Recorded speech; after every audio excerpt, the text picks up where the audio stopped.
Hello, and welcome to a Pokemon XD Gale Darkness video, where today I'm going to be completing the game with the duo of Swellow and Noctowl.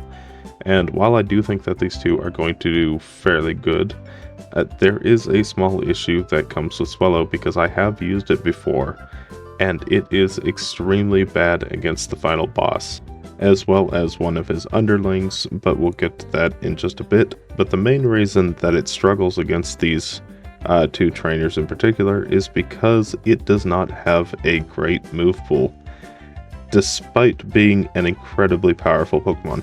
So I'm hoping that Noctowl, being a fellow normal flying type but being more of a special attacker, will smooth out some of the issues that it had, and I can get a fairly decent run with it.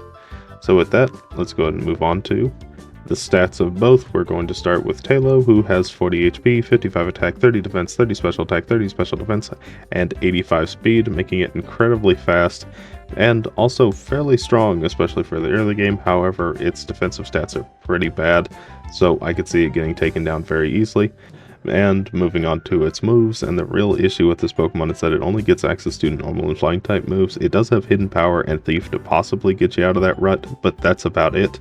So you run into a lot of situations where Pokemon resist your moves either 2 times or 4 times, and they are basically unbreakable.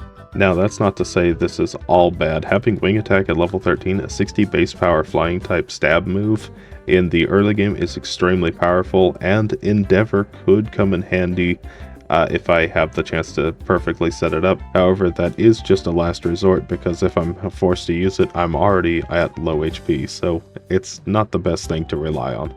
Anyway, now moving on to Hoothoot. It has 60 HP, 30 attack, 30 defense, 36 special attack, 56 special defense, and 50 speed, making it quite a bit bulkier. However, it doesn't really hit all that hard, with its highest stat being 36 special attack, but you might notice that it doesn't get a special attacking move until level 41? Okay, well, at least it gets a TM special attack, right? Well, Hidden Power could be a special attack, and I guess it has Dream Eater? But that requires me to actually use Hypnosis, which is only 60% accurate, so that's basically out of the question. So that really only leaves me with Psychic, but that's well into the game, so that's going to be quite a while to get to. So unfortunately, Hoothoot's going to be stuck using physical moves for quite a long time, which is something I hadn't anticipated starting this run. But anyway, let's go ahead and finally move on to our Hoothoot in particular, which has a timid nature, raising its speed but lowering its attack, which is a bit unfortunate for the early game. However, that extra speed will definitely help throughout the entire run. It gets access to the Keen Eye ability, preventing loss of accuracy, which is very helpful throughout the game. And according to Bulbapedia, it gets Tackle, Growl, and Foresight by level 10. So with that, let's go ahead and move on to our Tailo, who has a mild nature, raising its special attack but lowering its defense. Honestly, a terrible nature for it, because it's not going to be using the special attack at all, and having its defense lowered is even worse. But Tailo does have one amazing asset, and that is the Guts ability, doubling its attack if it is statused, which is extremely helpful. And according to Bulbapedia, by level 10 it is Peck, Growl, Focus Energy, and Quick Attack. So with that, let's go ahead and move on and run into our first Tailo at the Berryman. Hello Berryman, we're already here, so I may as well go ahead and pick up a berry. And then soon after, Hoothoot gets Peck at level 11, and so we go into the battle against the old man. And honestly, these two have been doing fairly good throughout the early game.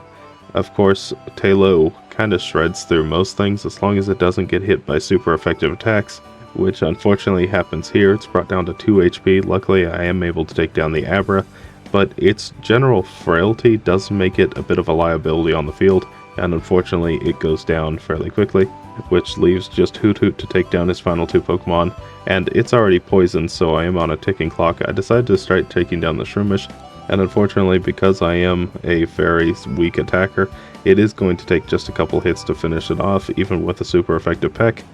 And then all that's left is the Horsey. Unfortunately, Horsey does have a fairly high defense stat, so Hoothoot might not be able to finish it off before it gets finished off by Poison or Horsey. Luckily, it just seems to be going for Leer at this point, so I do have some more turns to actually work with, but once it starts attacking, there's a good chance I might just get taken down. And Water Gun, luckily into the Teddy Ursa. Hoot survives on 2 HP and finishes it off. That was a very close battle, but at level 13, Tailo finally gets Wing Attack, which I teach over Peck. And then we go on to the Power Rangers, where I decide today to fight Green because I have super effective damage against them, and he shouldn't be all that hard overall anyway. So let's go ahead and begin a bit of rambling. If you are enjoying this video so far, consider liking, and if you have any Pokemon suggestions, please put them down below. Now, I do think I'm going to start clearing out some of the older suggestions in my list that I've had well over a year at this point, some even dating back to near the start of the channel. Now, that's not to say I'm not going to be using some of the newer suggestions as well, because I do want a bit of a mixed balance. However, some of these things I've been sitting on for quite a while, and just like the previous video with the Gen 2 starters, which I should have gotten to a long time ago, I just want to clear out some of the list of some of the things that have just been sticking around for a long time. So anyway, now that we are past Green, we go ahead and move inside the building, where we run into another Tailo. Hello, other Tailo. Goodbye, other Tailo. And soon after, at level 16, Hoot gets Hypnosis, which I'm going to teach over Foresight, but it's only got 60% accuracy, so I don't plan on using it that much. And soon after that, Tailo gets Double Team, which I might use because of just how frail it is. I run into another Hoot. Hello there, Hoot. And Hoot evolves into Noctowl at level 20, which is going to be a huge increase in stats. Let's see him. Well, it has 100 HP, 50 attack, 50 defense, 76 special attack, 96 special defense, and 70 speed. So I am a bit surprised, just it's not the Pokemon I thought it was. 100 base HP is pretty solid, as well as 96 special defense, making it a fairly great special wall. However, 70 speed isn't all that great, and its defense being only 50 is just bad. And it doesn't really hit that hard with only 76 special attacks, so it's not exactly the Pokemon I thought it was going to be. But it is a vast upgrade to Hoot, and it's got a great design to boot.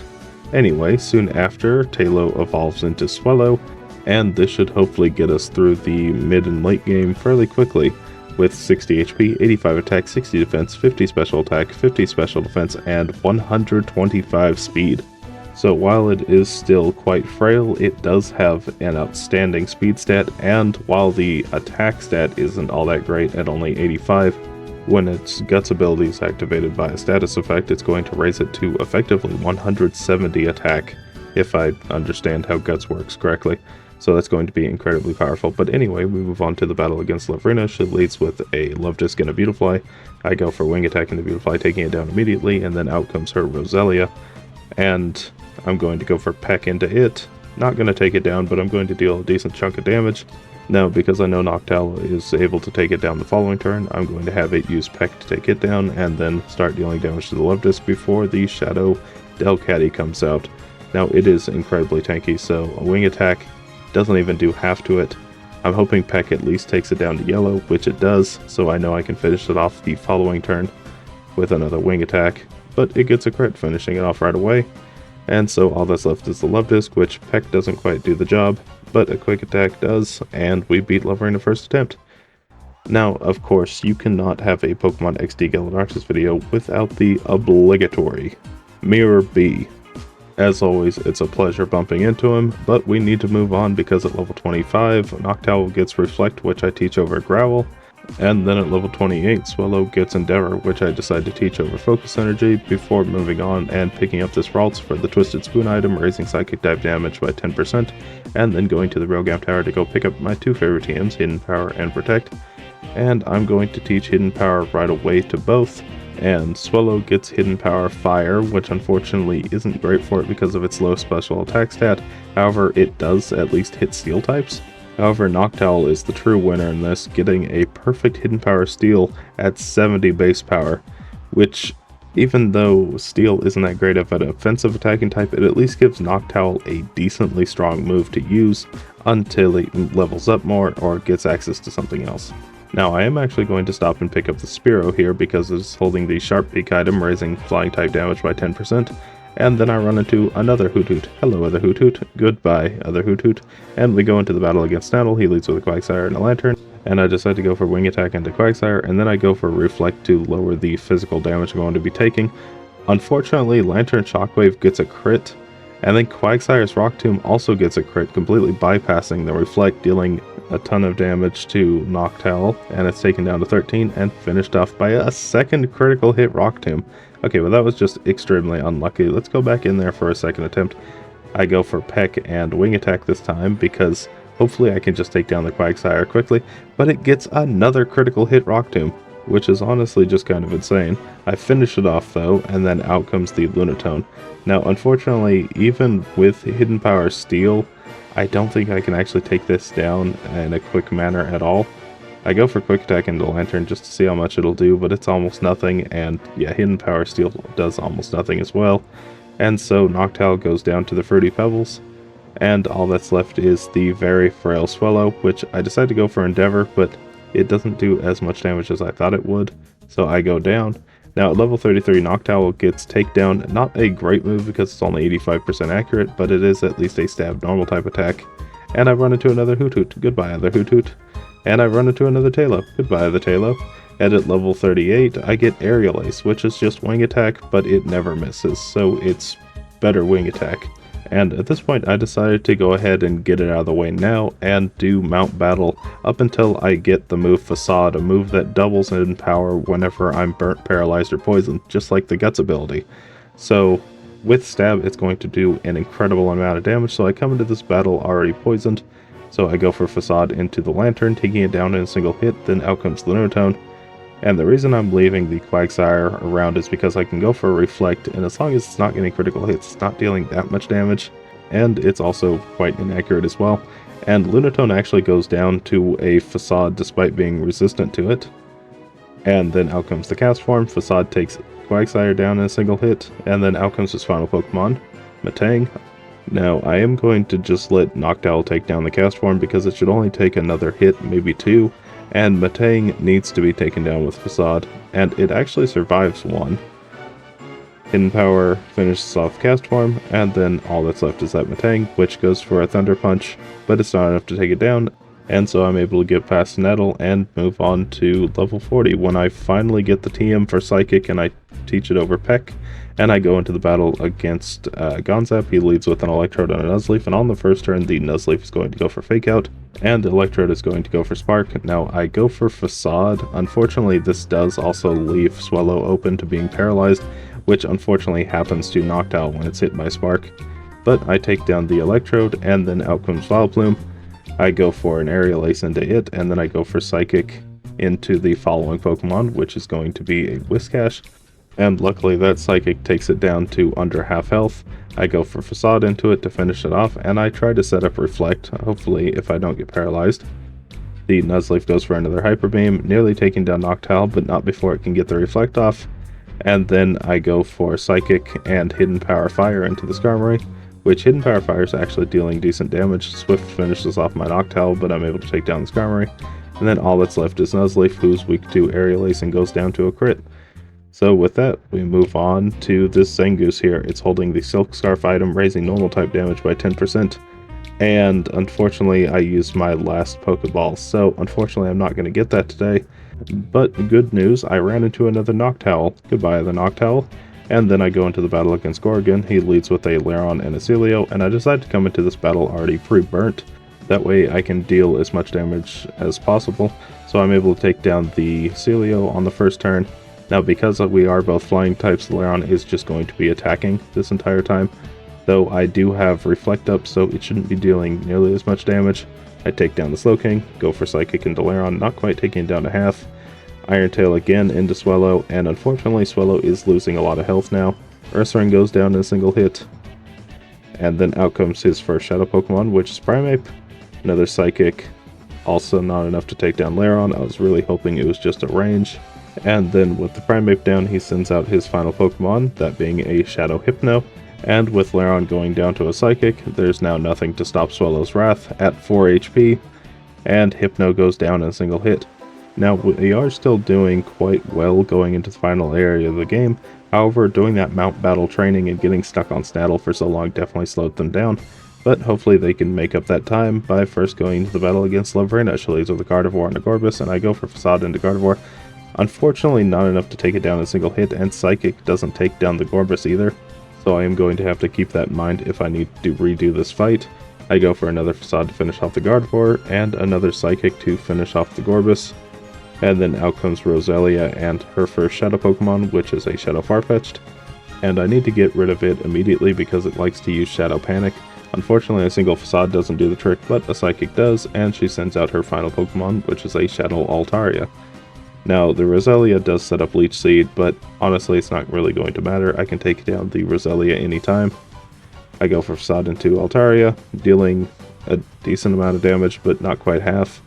And with Roselia down, the Leech Seed is now gone, but Swellow goes down as well. I go for Psychic into Altaria, taking it down to low yellow, and one more Psychic finishes it off. So a pretty easy Lovrena. So we move to the top of the volcano, and I run into Snaddle once again. He leads with a Tang and Quagsire this time. I go for Facade into Quagsire, taking it down to half, and a Psychic finishes it off. Then out comes Scizor. Now I do still have hidden power to take down the Scizor quickly. That's the main reason I'm still keeping it, is because it's 4 times effective there. Then out comes his first Shadow Pokemon, a Shadow Solrock. And Hidden Power Steel does do a decent amount of damage to it, but it's not enough to finish it off, so I go for Facade to lower it a bit, and Hidden Power to finish it off. And then out comes his Cast Form. And because the weather's not set up, it's not all that threatening. Go for Facade, taking it down to low red, and Psychic finishes it off, bringing out his final Pokemon, which is a Shadow Starmie. And honestly, this is normally a pretty big threat. However, I do know Swellow's going to outspeed, but it doesn't get the one shot. Shadow Break doesn't really do that much damage to Noctowl, but I miss a takedown, so another Facade will have to finish the job. And now with the Shadow Starmie gone, all that's left is the Matang, which takedown's really not doing that much damage to, but Noctowl doesn't really have anything better to do against it. I guess Hidden Power is at least 100% accurate. And with that, we beat Snaddle, and we move on to Ardos. He leads with his own Swellow, a Shadow Swellow that is, and an Alakazam. Now, of course, because I'm a higher level, I do outspeed, so I take down the Alakazam right away. Then he sends out Kingdra. This Swellow decides to go for Shadow Half right off the bat, which is quite bad. I go for Psychic to finish it off, though, and then out comes Heracross. But that does mean that Kingdra should go down in a single hit now without any type of issue. I go for Aerial Ace to take down the Heracross, and then out comes his Shadow Electabuzz. Psychic doesn't quite take down the Kingdra, but it decides to go for Double Edge, taking itself down, bringing out his final Pokemon, a Shadow Snorlax. And because the Electabuzz and Snorlax are both on the field, the Electabuzz should be going for Shadow Mist to lower my evasiveness, which it does. And so all I have to do is take down and Endeavor the Snorlax, which unfortunately doesn't quite work. Okay, well, I can go for Psychic to finish off the Snorlax, but I'm actually not sure how I'm supposed to take down the Electabuzz at this point. Just very unfortunate. I go for Psychic, and Electabuzz throws the game by going for Shadow Half instead of attacking, so I'm able to finish it off with a Psychic and deny Dream Eater. So with that, we move on to what was Swellow's hardest fight throughout the entire game in the solo attempt, and that was Gorgon here.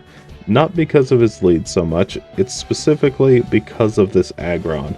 With its huge defense stat as well as its rock steel typing, it is 4 times resistant to both normal and flying, so the Swellow of that run had nothing to get by it. However, this time our Swellow has Hidden Power Fire, which still isn't all that great, but it's at least neutral damage to get rid of it. Anyway, now with the biggest threat gone, he sends out his Walrein, and Slowking hits an Ice Beam, dealing a decent amount of damage to Swellow. I go for Facade and Slowking to finish it off because I already did half damage to it. And then out comes the Shadow Poliwrath. Now Poliwrath really isn't all that dangerous on the first turn, because it really only wants to set up Shadow Sky. Walrein hits an Ice Beam, luckily no freeze.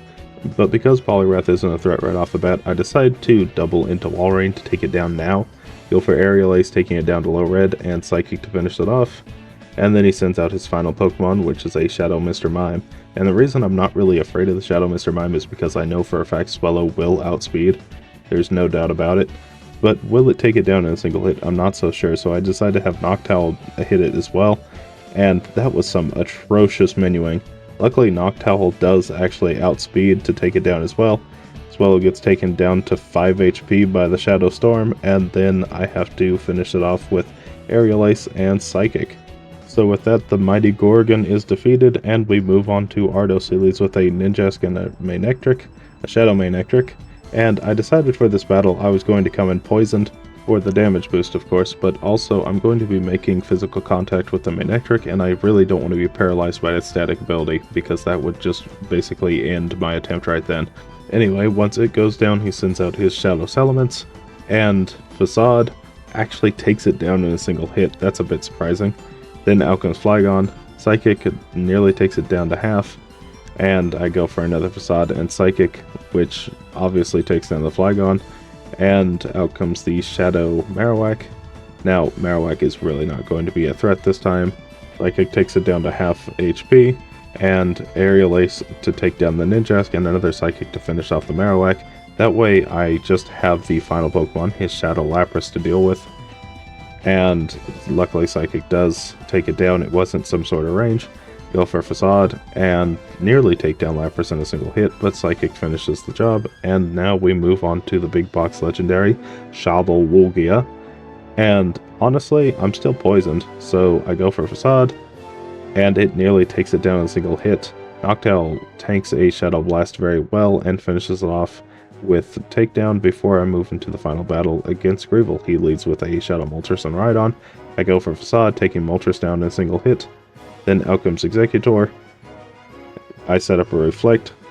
Shadow End hits, taking Noctowl down to 8 HP, so I wonder how much damage that would have done without the Reflect. Go for Aerial Ace to take down the Executor. I'm not sure if the crit mattered. Then out comes Tauros. And this is where the plan starts falling apart, because now I am intimidated.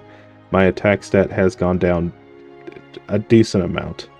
So I'm not sure if it's going to be a one-hit KO on the Articuno anymore, which it isn't even close. Noctowl goes down to a Shadow Rush. Articuno sets up Shadow Sky, further adding on to the amount of damage I'm taking.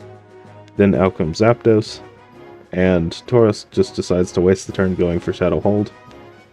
But this poison damage is really starting to add up, and I'm not able to take down Zapdos in a single hit. So with that, I go down, but it was a fairly decent first attempt. Now moving on to the second. So once again, I go for Facade, and that takes Moltres down in a single hit. Out comes Executor, and I decide to set up Reflect just as before. Luckily, Shadow End misses. Go for Aerial Ace into the Executor to take it down in a single hit.